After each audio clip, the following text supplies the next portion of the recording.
모든 사람들을 앉혀놓고 물어본다면 우리 인생에서 가장 우리를 힘들게 했던 사람들은 누구냐라고 물어본다면 여러분은 누구라고 대답하시겠습니까? 지나가는 모르는 사람은 우리를 힘들게 하고 아프게 할 수 없습니다. 우리를 진정으로 아프게 하고 힘들게 하는 사람들은 모두 가족입니다. 이 가족들이 얼마나 우리를 고통스럽게 하고 힘들게 하는 존재인지 아마 경험해보지 못한 사람들은 이해하지 못할 만큼 그만큼 어렵고 힘들 것입니다.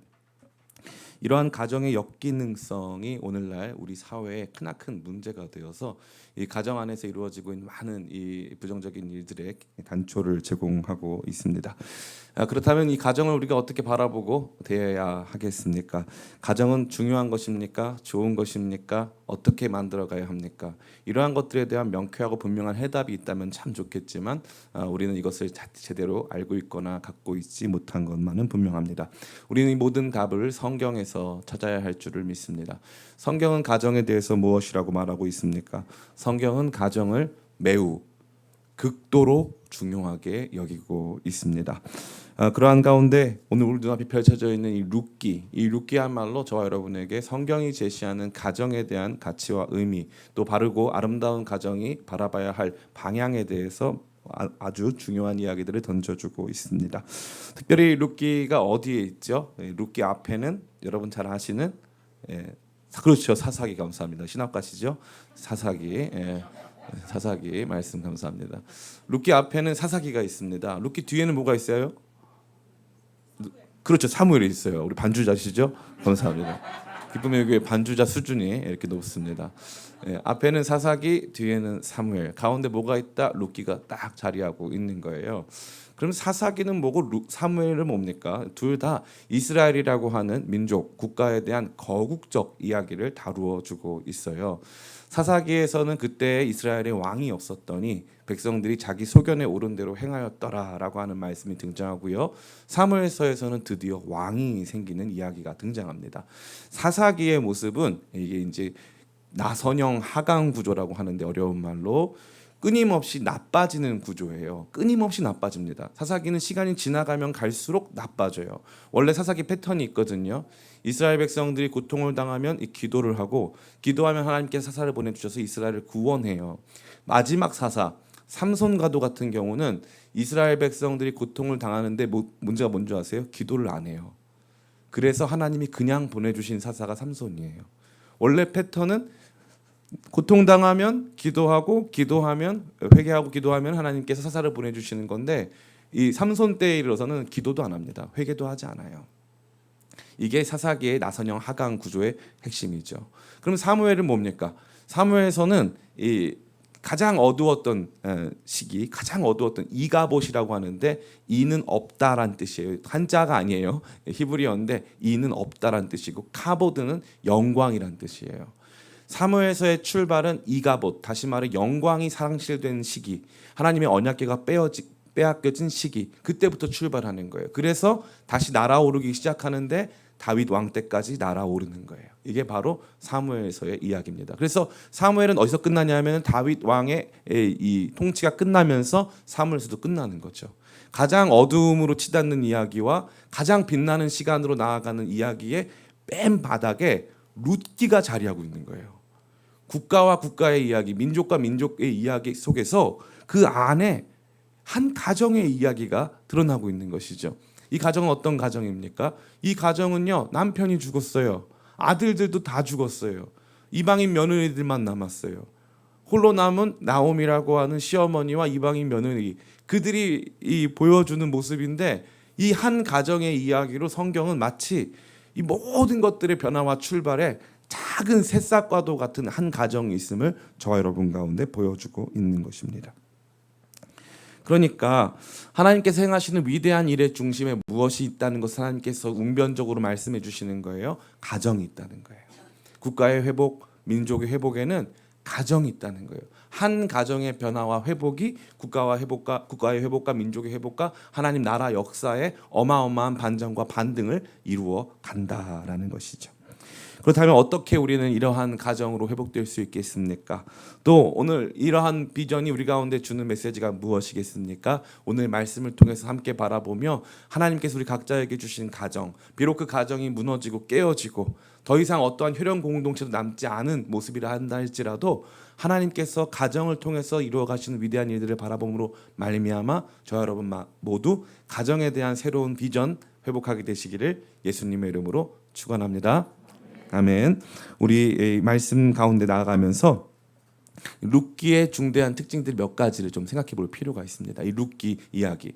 이 룻기 이야기는 자칫 자의적인 해석으로 나가기가 참 쉬운 말씀이고, 이거 어떻게 보면은 룻기 이야기 듣다 보면은 우리로 하여금 참 어떻게 보면 부담스러울 만큼 너무 이렇게 착한 사람들 이야기만 들려주는 것 같다는 생각을 많이 하는 거예요.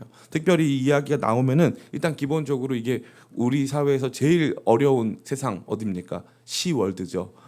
제일 힘들게 하는 거 시월드. 근데 여기 시어머니랑 며느리랑 같이 막 회복하고 이러는 거 보니까 시어머니가 잘해야 되고 며느리 잘해. 그런 수준이 아니에요. 일단 그 전제를 내려놓으세요.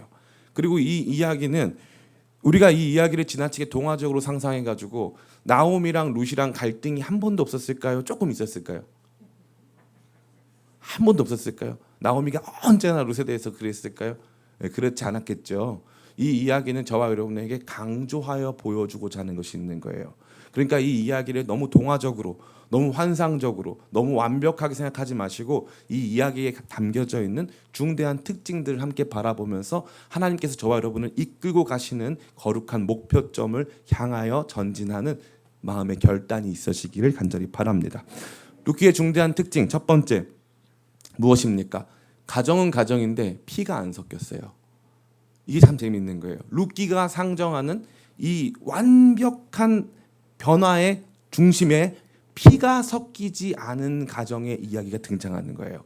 남이에요. 남. 이름이 없다면 내 남편이 있었는데 남편이 죽어버려가지고 이 남편이 있어야지 시엄마랑 며느리랑 관계가 형성이 되는데 남편이 죽어버렸어요. 그래서 이 가정은 더 이상 연결점이 있습니까 없습니까? 인간적인 눈으로 봤을 때 연결점을 상실한 가정이에요. 이 룻기는 마치 저와 여러분에게 가족이란 무엇인가라고 질문하고 있는 것 같습니다.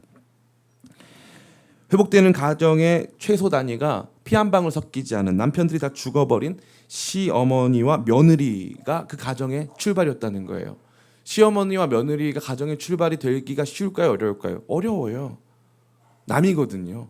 그런데 룻기에서는 이 시어머니와 며느리가 이 가정의 출발, 회복의 출발이 돼요. 신기하죠? 그리고 또 뭡니까? 시어머니와 며느리가 아예 민족이 달라요. 대박 사건. 다문화 가정이에요. 다문화 가정이에요. 눈 떠봤더니 남겨진 내 남편과 내 아들들은 다 죽고 다문화 가정 며느리만 남은 거예요. 이게 여러분 남일 같지만 이게 사실은 우리 사회에서 실제로 일어나고 있는 현실입니다. 저 시골에 내려가 보면은 거기에 자기 아들 죽고 이러고 나면은 이 다문화 가정 지금 굉장히 많거든요. 그런 상황 속에서 이루어지는 현실의 이야기예요. 가족이란 뭐냐 이거예요. 그냥 엄마 있고 아빠 있고 아들 있고 이거는 전통적 의미에서 가정이고 사실 이 성경이 여러분보다 나이가 많잖아요. 그죠? 대략 한 3,000년 이상 됐잖아요. 3,000년 전에 이 이야기를 다루고 있는 거예요. 가족이란 뭐냐 이거예요. 혈연 공동체냐 이 질문을 던지고 있는 거죠. 하나님께서 변화시키셔서 하나님께서 세우시는 한 가정이 있는데 피와 상관이 없다 이 말이에요. 너무 재밌지 않습니까? 제가 이거 자의적으로 해석하는 걸까요? 아니에요. 일부러 성경은 룻이 모압 출신이라고 말하고 있습니다. 모압은 어떤 민족인 줄 아세요? 하나님이 절대로 통혼하지 말라고 하신 민족이 모압이에요. 그럼 우리가 믿는 종교적 관점에서는 언제나 이건 지키면 안 돼, 이거 어기면 안 돼, 이건 지켜야 돼, 이 관점만 가지고 있는 거예요. 신앙생활 전체를 그렇게만 한 거예요. 신앙생활 전체를. 하나님께서 원하시고 뜻하시는 것이 무엇인가? 하나님께서 다루어 가시는 인간과 존재의 시면이 얼마나 깊은가는 관심이 없고 모압 여인과 통혼하면 안 돼. 통혼하면 안 되니까 저주. 이러니까 인생 끝. 이거는 완전히 거의 무속 신앙에 가까운 모습이라 이거죠. 근데 하나님은 수천 년 전에 이 룻기 이야기를 남기시면서 저와 여러분이 오늘날에도 받아들이기 쉽지 않은 가정이란 무엇이냐라고 하는 질문을 던지시는 거예요. 자, 아빠가 있었어. 아빠가 죽었어. 아들이 있었어. 아들들이 죽었어. 며느리랑 시엄마만 남았어. 며느리는 모함 여성이야. 이방인이야. 하나님께서 통혼을 금지하신 여성이라고. 자, 어떻게 할 거니? 정상적인 이스라엘 사람이라면 이 며느리 버려야 됩니다. 돌아오려면 이 며느리 버리고 돌아오는 거예요. 이게 뭐다? 그 종교다 이거예요. 그런데 주님께서는 복음을 그렇게 가르치지 않으세요. 이 며느리 버리고 돌아오는 건 종교예요, 종교. 하나님께서 모압과의 통혼을 금지하셨으니까. 그런데 하나님께서 역사를 바꿔가시는 중심에 보여주시는 것은 복음이고 사랑이고 회복이에요. 그 안에서 진짜 피 한 방울 섞이지 않은 한 공동체, 여성 공동체. 이 시대의 여성들의 인권을 우리가 뭐라고 말하겠습니까? 어떠한 권한이 주어져 있죠? 사회적으로 무엇이 보장되어 있습니까? 그 어떤 것도 보장되어 있지 않은 남편이 죽어버린 2명의 과부. 그들이 돌아옵니다. 그들이 하나님 나라 위대한 역사의 중심에 서게 되는 것이죠. 그래서 룻기가 상정하는 가정은 다문화 가정이고 비혈연 공동체라고 할 수 있습니다. 두 번째입니다. 룻기가 말하고 있는 굉장히 중요한 메시지가 있는데 따라해 볼까요? 숨어 계시는 하나님. 이 룻기의 위대한 역사, 다시 말해서 한 가정 안에서 이루어지는 위대한 변화 속에 하나님께서 행하시는 일이 철저히 숨겨져 있다는 거예요. 사람들의 입에서는 하나님에 대한 고백이 나오지만 성경이 하나님께서 어떻게 행하셨는가에 대해서는 완전히 침묵합니다. 그래서 룻기 이야기는요, 교회 안 다니는 사람들에게 들려줘도 굉장히 들어줄 만한 단막극과 같은 드라마와 같은 그런 이야기예요. 왜냐하면 하나님의 이야기처럼 들리지 않고 사람의 이야기처럼 들리거든요. 사사기는 하나님의 이야기처럼 들리잖아요. 앞서 말씀드린 바와 같이 삼손과도 같은 사람이 나타나고 하나님의 힘을 의지해가지고 블레셋 사람 수천 명을 죽이고 막 이런 하나님의 이야기가 들려오는 것 같죠. 놀랍게도 룻기는 하나님의 일하심이 들려오지 않아요. 성경 그 무엇보다, 그 어떤 성경보다, 물론 아가서 같은 성경도 있지만 다른 종류의 역사서 중에서 하나님의 일하심이 가장 적게 등장하는 것이 룻기입니다. 그럼 누가 중요하다는 거예요? 하나님이 중요하냐, 사람이 중요하냐? 하나님의 일하심 당연히 중요하고 전제돼야 될 것이지만 사람이 중요하다. 사람이 중요하다. 이게 정말 저와 여러분에게 우리의 신앙에 있어서 이 코페르니쿠스적 변화를 주는 거예요. 전환을 주는 거예요. 하나님만 열심히 섬기면 된다고 생각했는데 아니에요. 여기 보니까 사람과 사람의 이야기예요. 사람을 사랑하는 이야기. 근데 이 말씀이 뭐라 그랬어요? 하나님 나라 역사의 극적 반전을 이루는 하나님의 위대한 일을 보여주고 있는 말씀이에요. 그런데 하나님은 숨어 계세요. 누구만 등장합니까? 사람들만 등장합니다. 세 번째. 그러면 그 사람들은 누굽니까? 따라해 볼까요? 헤세드. 이 사람들은 바로 헤세드의 사람들입니다. 오늘 말씀 보니까 뭐라고 되어 있냐면 어떻게 이렇게 큰 은혜를 베푸십니까? 10절 말씀에 룻이 엎드려 얼굴을 땅에 대고 절하며 그에게 이르되 나는 이방 여인이거늘 당신이 어찌하여 내게 은혜를 베푸시며 나를 돌보시나이까 되어 있죠. 이 은혜를 베푸신다라는 것이 헤세드입니다. 헤세드. 헤세드는 누가 하는 거냐면요. 헤세드는 하나님이 주시는 사랑이에요. 하나님이 주시는 사랑. 신실한 사랑. 변함없으신 사랑. 끝까지 하는 사랑. 그래도 사랑, 끝까지 사랑. 그게 바로 헤세드예요. 헤세드. 이유가 없고요. 멈추지 않는 사랑이 헤세드입니다. 근데 이 말씀 보니까 이 일방적이고 신실한 사랑, 이 일방적이고 신실한 사랑을 하는 사람들이 등장해요. 이 헤세드의 중심에는 뭐가 있을까요? 따라해 볼까요? 긍휼. 그래서 오늘 설교의 제목은 긍정의 힘이 아니라 긍휼의 힘이에요. 긍휼의 힘. 긍정의 힘보다 더 큰 힘이 있다면 그것은 긍휼의 힘이에요. 사람을 살게 하는 가장 큰 힘이 있다면 그것은 바로 긍휼의 힘이에요. 헤세드는 긍휼의 사랑이에요. 불쌍히 여기는 사랑. 이 모든 사람이 그런 사랑을 하고 있는 거예요. 나오미는 자기에게 있어서 이제 법적으로 자기에게 구속된 2명의 이 며느리가 있었어요. 그러면은 자기는 모압 땅에 머물면서 이 며느리가 그래도 법적으로는 자기에게 구속된 존재이기 때문에 이 며느리가 가서 노동을 해가지고 먹고 살 수 있어요. 그런데 이 나오미가 이 땅에서 더 이상 살고 싶지 않다 하고 다시 베들레헴으로 돌아갑니다. 그때 돌아가면서 어떻게 하냐면은 그 두 명의 며느리를 다 거기에 두고 오려고 해요. 나 혼자 가겠다. 난 더 이상 내 생계를 위해 너희를 이용하지 않겠다. 너 여기서 새로 시집 가서 잘 살아라 라고 말해요. 그것은 뭡니까? 긍휼이에요. 누구에 대한 긍휼? 며느리들에 대한 긍휼이에요. 근데 이 며느리 중에 한 명 오르바는 이제 오르바도 그냥 가지 않았어요. 너무 안타까워하면서 돌아갔습니다. 그런데 룻은 달랐어요. 룻은 어머니의 민족이 내 민족이 되고 어머니의 하나님 내 하나님이 되겠습니다. 어머니 묻히시는 곳에 나도 묻히겠습니다. 이 나옴이라고 하는 이 시엄마가 가는 곳, 그 가는 여정에 대해서 이해하고 긍휼히 여기고 앞으로 이 시엄마가 만나게 될 삶의 모습 때문에 긍휼히 여기면서 이 며느리 룻은 이 시엄마에 대한 공감과 긍휼 속에 따라가는 거예요. 보아스는 어떻게 합니까? 보아스 역시 마찬가지죠. 이 남편 다 잃어버리고 아무런 이 가정의 기업이 없어진 더 이상 이 그들의 존재의 이유가 없어진 그 가정을 향해서 불쌍히 여기고 긍휼히 여기는 마음이 있다는 거죠. 여기 등장하는 모든 사람이 서로가 서로를 향해서 불쌍히 여기고 긍휼히 여기는 거예요.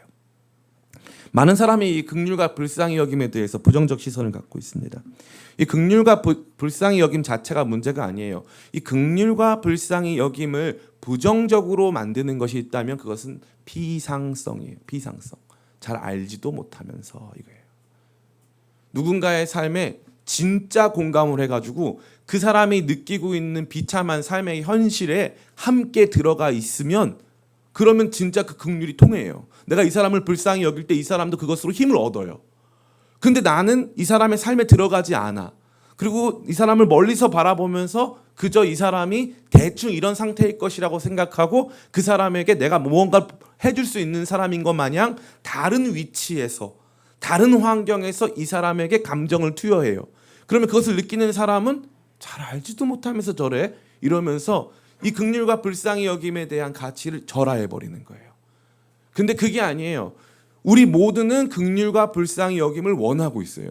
우리 모두는 내 마음 좀 알아줘.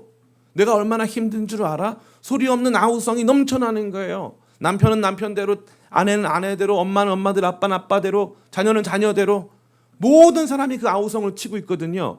그런데 그러다가 우리가 가끔 느끼게 되는 누군가 나한테 훈계하듯이 몇 번 나의 삶에서 아유 너 어떡하냐 불쌍해서 이렇게 말하고 나면 그때 내 모습이 너무 초라해 보이는 거예요. 그러니까 그 다음부터 긍휼이나 불쌍히 여김에 대해서 부정적으로 여기는 거죠. 그런데 긍휼과 불쌍히 여김은 인간에게 있어서 가장 기본적인 정서고 이 긍휼과 불쌍히 여김이 제대로 이루어지기 위해서는 거룩한 공감이 있어야 돼요. 거룩한 자기화가 있어야 된다는 거죠. 자기화. 이 헤세드의 사람들, 여기 등장하는 이 나오미, 룻, 보아스 이런 모든 사람들이 각자가 자기의 위치에서 내려와서 서로의 삶으로 들어가는 거예요. 그러니까 이해가 되는 거예요. 이해가 되는 거예요. 제 설교를 자주 들으신 분은 알겠지만 제가 생각하는 이 영화 역사 최고의 영화는 대부입니다. 대부.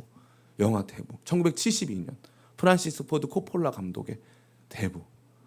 제가 이 영화를 너무나 좋아해가지고 이번 저희 가족 여행할 때 저희 어머니를 앉혀놓고 속초에서 한 70인치 되는 TV에 앉혀놓고 그 영화를 봤어요. 새벽 3시까지. 저희 어머니가 그 영화를 보시고 나서 뭐라고 말씀하셨냐면 새벽 3시에 만약에 이 영화가 뭐 1편이 있는지 2편인지 모르시고 본 다음에 만약에 이 영화가 2편이 있다면 지금 당장 보고 싶다. 그 정도로 좋아했어요. 우리는 이 영화에 대해서 많은 오해를 갖고 있어요. 이 영화를 보면서 아 이게 뭐 엄청난 액션 영화, 액션도 안 나오고요. 이 영화는 뭐 마피아 영화다. 마피아 영화 맞는데 이 영화 가족 영화예요. 그런데 언제 이 영화가 보이기 시작하면 이 영화에 등장하는 형이거든요. 형, 동생, 형제들 이 사람들이 내 형제처럼 느껴지기 시작하면 그때부터 이 영화가 보이기 시작하고 그때부터 영화 안에서 이 사람들이 왜 마피아가 됐는지 이 사람들이 살아가는 삶이 왜 이렇게 살아가는지 이 사람들한테 왜 이토록 가족이 중요한지 그게 보이기 시작하니까 공감이 이루어지는 거예요. 공감이. 사랑은 자기화, 타인에 대한 자기화에서부터 비롯되는 거예요. 이 사람이 왜 울고 있는지 이 사람이 지나온 삶의 여정은 왜 그랬는지 그 안에 들어가 보니까 긍휼이 생기고 그 긍휼은 거룩한 공감으로 이어져서 서로가 서로의 삶을 고치고 위로하는 힘을 줄 수 있다는 거예요. 이게 룻기가 보여주고 있는 거룩한 회복의 기초예요. 헤세드. 그들의 삶에 들어가서 자기화하는 거예요. 그들의 고통을 자기화. 나만 잘났다고 가만히 서 있는 게 아니라 내가 그 사람의 처지가 돼보는 거죠. 그 사람이 흘리는 눈물을 같이 경험해 보는 것이죠. 이게 너무너무 중요한 거예요.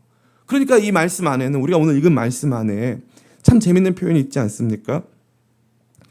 11절, 보아스가 그에게 대답하여 이르되 내 남편이 죽은 후로 내가 시어머니에게 행한 모든 것과 내 부모와 고국을 떠나 전에 알지 못하던 백성에게로 온 일이 내게 분명히 알려졌느니라. 아멘. 우리가 주목해야 될 게 뭡니까? 내 부모와 고국을 떠나 전에 알지 못하던 백성에게로 온 일이 내게 분명히 알려졌느니라. 이게 왜 중요하죠?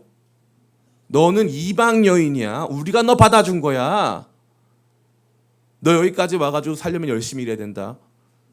고생 많아. 얼마나 힘든 줄 알아. 삶이 치열하지. 그래도 이겨내야 돼. 이게 뭐다? 이게 훈수하는 거예요. 이게 오지랖이에요. 그런데 지금 보아스는요, 룻의 삶에 대하여 엄청난 자기화가 이루어지고 있는 거예요. 부모를 떠나. 룻이라고 하는 한 여성을 그냥 이스라엘에 시집 온 한 여성이 아니라 우리 이 동네로 와서 얼마나 힘드냐. 너 사실 이 땅에 속한 사람이 아닌데 얼마나 힘들겠니. 부모를 떠나서, 그리고 고국을 떠나서 문화도 다르고 얼마나 괴롭겠니. 이 공감이 이루어지는 거예요. 제가 말씀드렸죠. 이 룻기에서 하나님은 숨어 계시고 사람들이 일을 하는데 이 사람들의 일할 때 헤세드가 중심이에요. 이 헤세드는 긍휼히 여기는 거예요. 긍휼히 여기는 사랑. 긍휼히 여기는 사랑. 자기화된 그와 내가 철저히 이 사람의 삶이 나의 삶으로 공감되어지고 공명되어진, 그게 회복의 출발이에요. 이해하는 거예요. 단순한 이해가 아니라 그 사람이, 내가 그 사람이라면 어떠한 고통이 있었을까라고 하는 어마어마한 자기화가 우리 가운데 필요하다라는 것이죠. 네 번째입니다. 그러면 이러한 헤세드를 경험한 사람들 안에서 무슨 일이 벌어집니까? 네 번째, 손해를 감수합니다. 손해를 감수해요. 우리 사랑한다고 하지만 절대 손해를 감수하지 않는 사람들이 있어요. 자기는 어떤 희생도 하지 않으려고 하는 사람. 룻기는 그렇지 않아요. 룻기는 손해, 희생, 모험을 하는 여성들, 또 약자들의 모습이 담겨져 있는 거예요. 룻은 홀로 남겨진 시어머니를 위해서 고국 땅을 떠나 모압 땅에서부터 베들레헴으로 넘어옵니다. 단순히 이 한 지역에서 다른 지역으로 옮겨온 게 중요한 게 아니에요. 앞서 말씀드린 바와 같이 모압 여인은 이방 여인들 중에 가장 낮은 취급을 받았어요. 가장 낮은 취급. 그래서 이스라엘 사람들이 자기에 대해서 어떻게 생각하는지 저 이방인, 개와 같은 사람들이라고 생각하는 거 다 알고 온 거예요. 다 알고. 뭐 때문에요? 남편은 죽었는데요. 그리고 분명히 시엄마가 얘기했어요. 오지 말라고. 뭐 때문에 왔어요? 시어머니 때문에요. 힘들고 어려운 길을 손해를 감수하며 온 거예요. 시어머니는 또 어떻게 합니까? 시어머니는요, 룻을, 앞서 말씀드린 대로 룻을 결혼을 시키면요, 무슨 일이 발생합니까? 룻을 결혼을 시키면 시어머니는 완전히 더 이상 의지할 존재가 없어지는 거예요. 며느리니까, 이 당시에 어마어마한 가족의 결속 속에서 있었던 며느리니까 비록 너 남편이 없어도 내가 너 며느리야 라고 말하면 되는 거거든요. 그러면은 그 다음부터 이 며느리가 시엄마한테 다 해줘야 돼요. 근데 이 시엄마는 약간 이상한 시엄마인가 봐요. 며느리 시집 보내겠다고, 우리 며느리 잘 살아야 된다고, 우리 며느리 행복해야 된다고, 여기서 이러면 안 된다고, 내 밑에 있으면 안 된다고, 우리 며느리 이럴 사람 아니라고, 얼마나 좋은 사람인지 모른다고. 여러분 이런 거 봤어요? 꿈꿔보셨어요?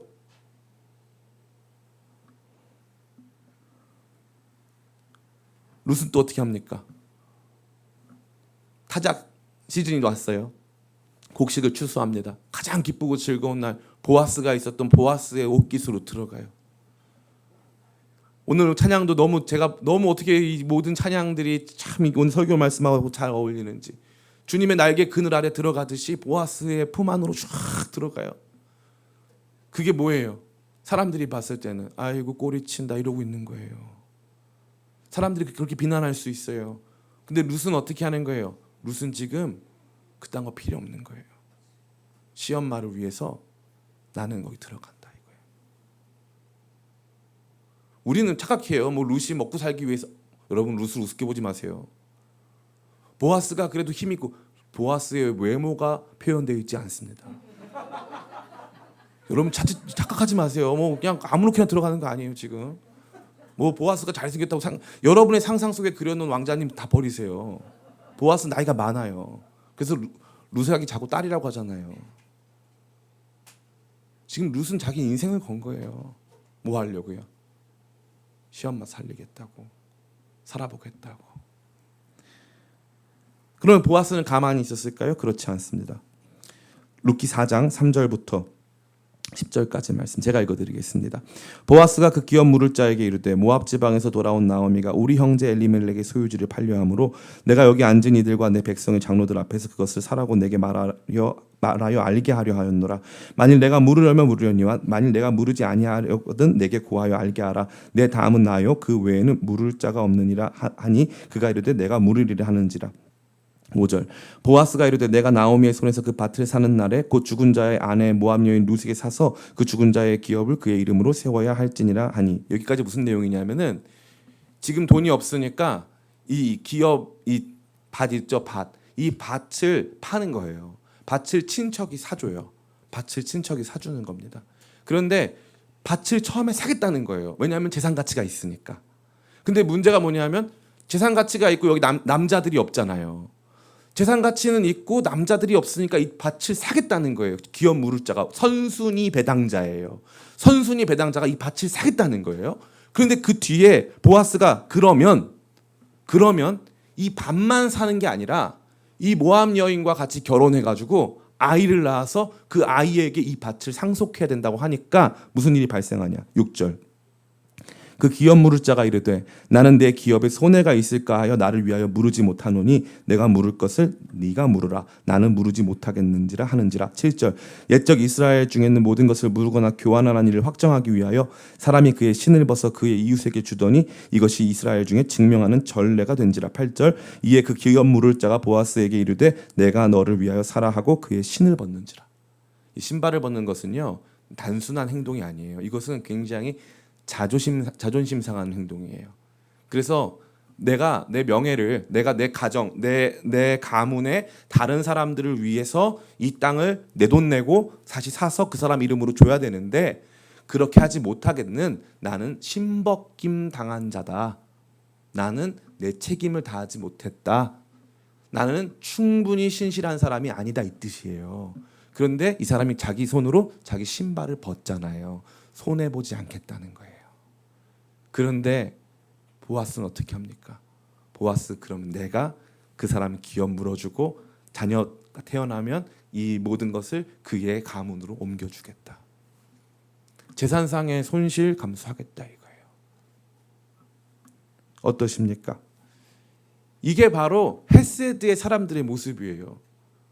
나는 내 것은 다 찾아야 하고 저 사람은 다 희생해야 하고 그래서 내가 제일 중요하고 내가 뭘 얻었는지가 제일 중요한 사람들, 그런 가정의 풍토 안에서는요 그 어떤 변화도 일어날 수가 없어요.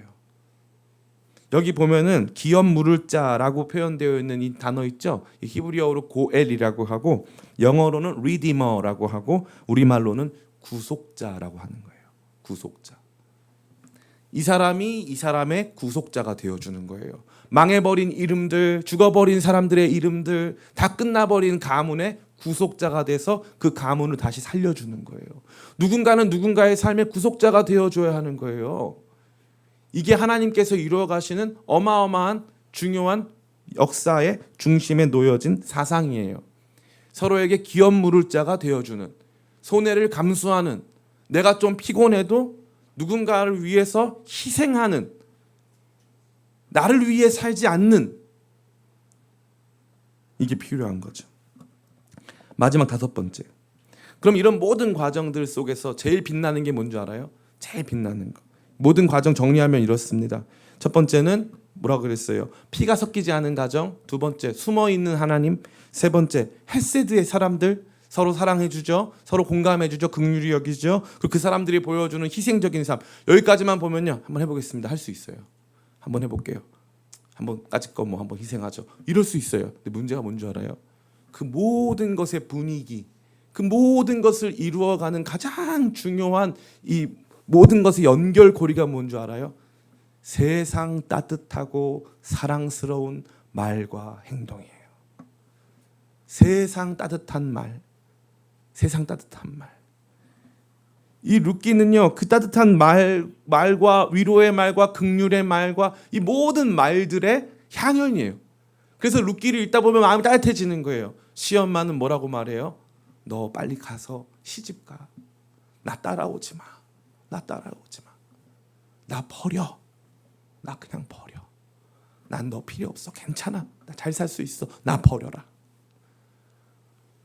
며느리는 뭐라 그래요? 며느리가 뭐라고 하는? 난 절대 못 버린다 그래요. 절대 못 버린다. 어머니가 가는 곳 내가 갈 거고, 어머니가 죽는 곳 내가 죽을 거고, 어머니 위해서 내가 살 거라고.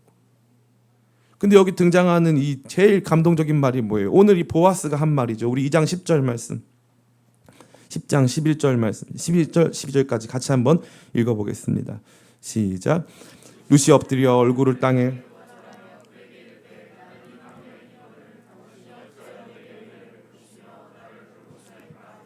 보아스가 그에게 대답하여 이르되 내 남편이 죽은 후로 내가 시어머니에게 행한 모든 것과 내 부모와 고국 떠나 전에 알지 못하던 백성에게로 온 일이 내게 분명히 알려졌느니라.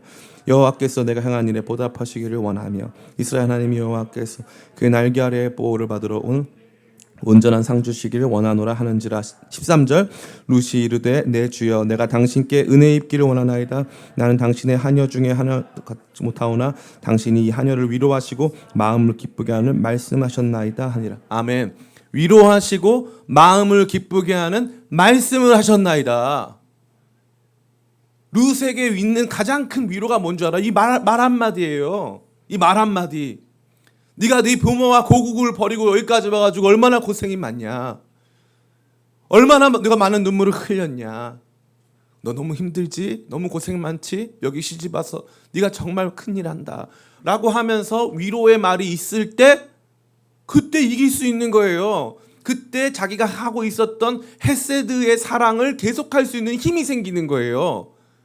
근데 그 따뜻한 말 한마디를 안 해주고 여기 보면 앞에 보면은 뒤에 보면은 룻한테 야 여기 너 저기 앞저고리 이렇게 올려봐라 해가지고 거기다 곡식 부어주거든요. 그 따뜻한 행동 하나 못 해가지고 집이 망하는 거예요. 하나님 나라 역사에 쓰임을 못 받는 거예요. 그런 말이 없는 가정, 따뜻한 말 한마디가 없는 가정, 누군가의 눈물을 닦아줄 수 있는 진정한 공감과 긍휼을 줄 수 있는 말 한마디가 없는 가정들이 너무 많아요. 얼마나 힘드냐고 한마디만 하면 되는데 그 말을 못 하겠는 거예요. 다들 계산하고 있는 거예요. 너가 힘들다고 하면 내가 너의 고생을 인정한 게 되는 거니까 고생 좀 인정해 주세요. 고생한다고 말 좀 해주세요. 그럼 달라진다니까요. 달라진다고요. 세상이 본 적 없는 이 멋있고 아름다운 사람들의 이야기가 하나님이 일하시는 것보다 더 기적같이 보이지 않습니까? 이게 더 기적 같잖아요, 사실. 하나님은 하나님이시니까 모든 일을 하실 수 있으니까 그렇게 하신다고 치더라도 오늘 여기에 등장하는 이 사람들의 모습은 어찌 보면 진짜 이 사람들이 슈퍼맨이죠.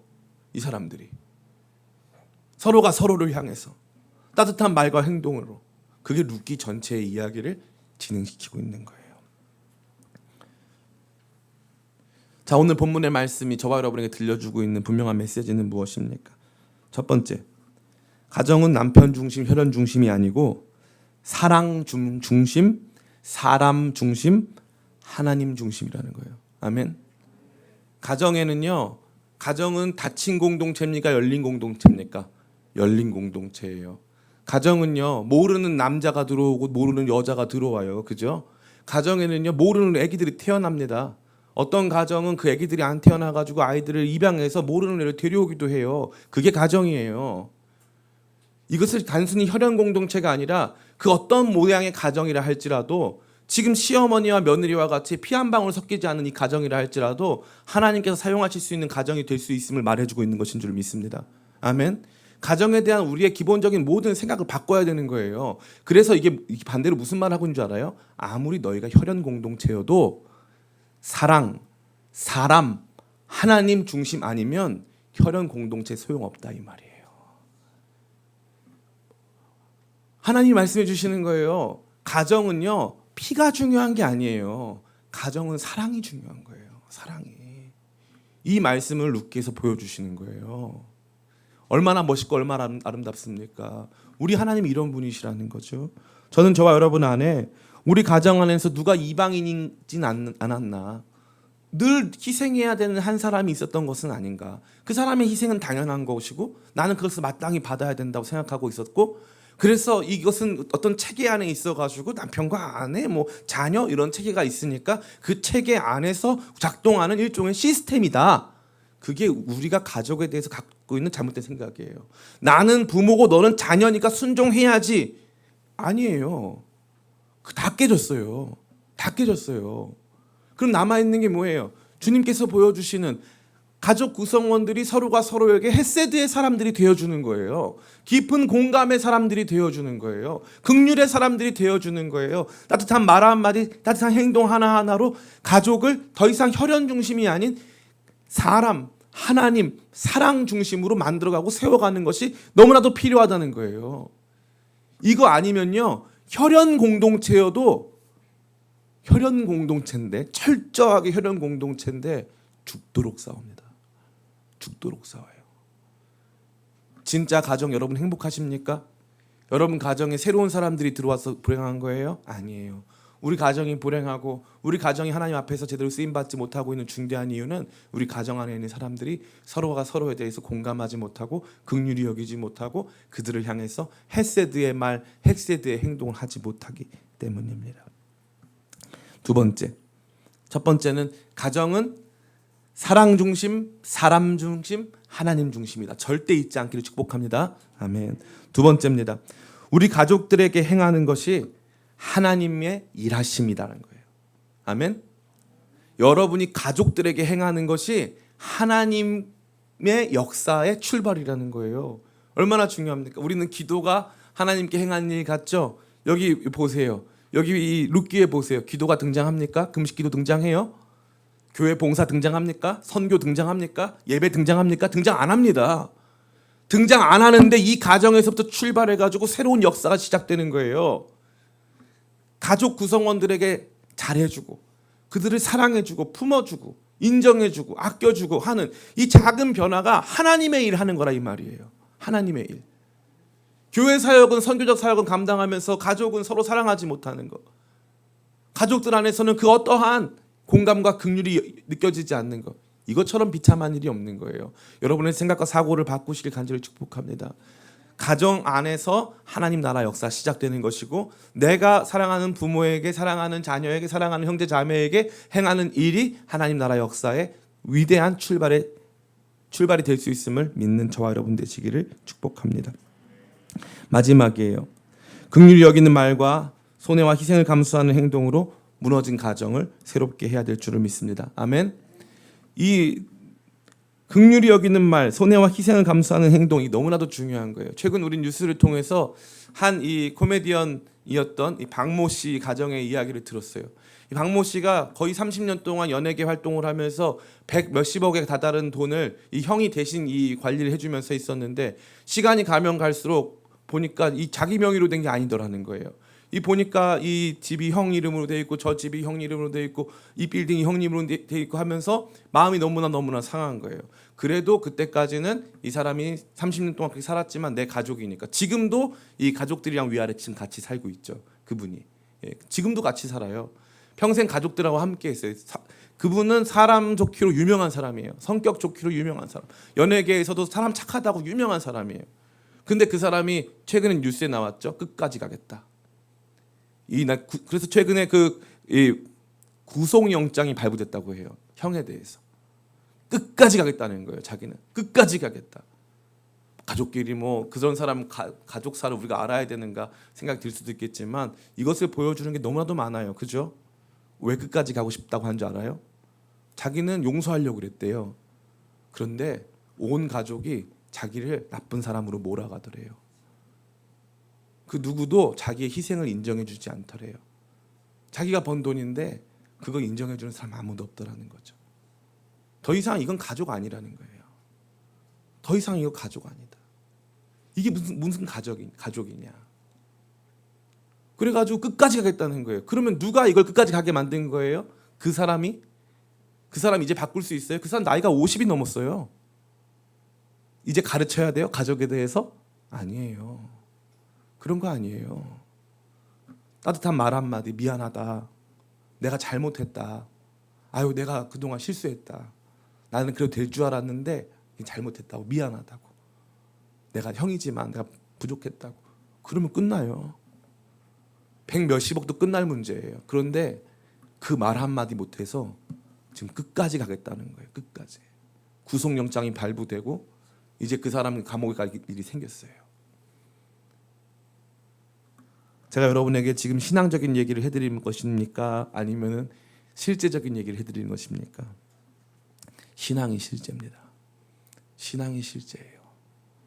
헤세드의 말, 공감하고 긍휼히 여기는 말과 행동이 이처럼 중요한 거예요. 그게 없어서 망하고, 그게 없어서 아프고, 그게 없어서 다 깨어지는 거예요. 그것만 있으면 회복될 수 있어요. 아멘? 따라해 볼까요? 사랑만 있으면 회복될 수 있습니다. 회복될 수 있어요. 어떤 가정도 회복될 수 있어요. 어떤 가정도 회복될 수 있는 거예요. 근데 사랑이 없고 공감이 없고 희생이 없기 때문에 강요된 희생과 강요된 헌신만이 있는 그런 가정 안에서 절대 비전이 일어날 수 없는 것입니다. 이제 말씀을 마칩니다. 한국은 이제 출산율이 얼마인 줄 아세요? 대한민국 출산율이 0.75명이에요. 0.75명. 두 명이 결혼해서 0.75명을 낳는 거니까 이것은 정말 큰 문제가 아닐 수 없습니다. 이 문제 해결하기 위해서 현재까지 대략 300조 원 정도를 사용하고 있고 매년 수십조 원의 재정을 지출하고 있어요. 그런데 왜 해결되지 않을까요? 뭐 원인이 많겠죠. 제가 만약에 이거 발견하면은 제가 300조 가지면 되나요? 원인이 다양하죠. 그런데 가장 큰 원인 한 가지만 말씀드리자면 바로 가정이 무너졌기 때문이에요. 가정에 대한 비전, 가정에 대한 소망이 없기 때문이에요. 가정에 아름다움이 없기 때문이에요. 가정에 행복함이 없기 때문이에요. 그래서 가정을 원하지 않아요. 그래서 아이도 원하지 않는 거예요.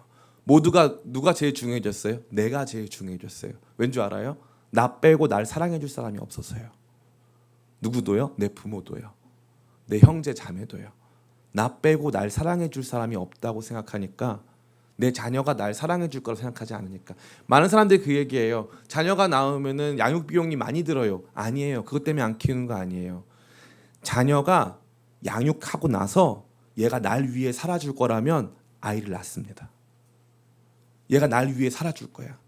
내가 얘를 위해서 희생한 거 얘가 알아줄 거야. 얘가 날 위해 최선을 다해줄 거야. 그래서 우리 가정이 더 풍족해질 거야. 이렇게 마음 먹으면요, 자녀 낳아서 드는 비용보다 더 큰 보상이 있다는 것을 알기 때문에 자녀를 안 낳을 이유가 없죠. 근데 그렇지가 않은 거예요.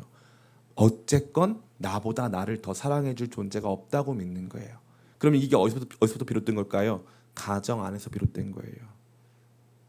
헤세드, 공감, 긍휼이 없는 말과 행동이 가득한 가정, 자기 희생이 없는, 그래서 나한테만 희생을 강조하고 있는 그러한 가정 안에서 성장한 사람들이 가정을 짐처럼 여기는 거예요. 그래서 가정의 파괴는 결국 국가의 파괴, 민족의 파괴, 역사의 파괴로 이어지는 것이죠. 사랑하는 성도 여러분, 저는 이 추석 연휴 이때보다 이 말씀 더, 여러분 심지어 다 어저께가 추석 당일이었으니까 다 겪고 오셨죠. 전 부치느라 싸움도 하시고 다 갔다 오셨잖아요. 그렇게 하고 나서 듣는 이 말씀인 거예요. 우리 가정 어떤 가정인가? 주님, 우리 가정을 단순히 혈연 공동체라는 이름만 남은 가정 되지 않게 해주시고 사람, 사랑, 하나님 중심 공동체 되어서 피보다 더 친한 깊은 사랑 나누는 가정 되게 도와주세요. 주님, 우리 가정에서 사랑의 말, 위로의 말, 헤세드의 공감 이루어지게 도와주세요. 서로에 대해서 책망하고 네 책임이라고 말하는 것이 아니라 내 탓이고 내 책임이라고 말할 수 있는 그런 가정 되게 해달라고. 뿐만 아니라 이 가정 안에 가장 중요한 건 뭐라 그랬어요? 기업 물을 자, 고엘, 우리말로 하면은 구속자가 필요함을 알게 해주세요.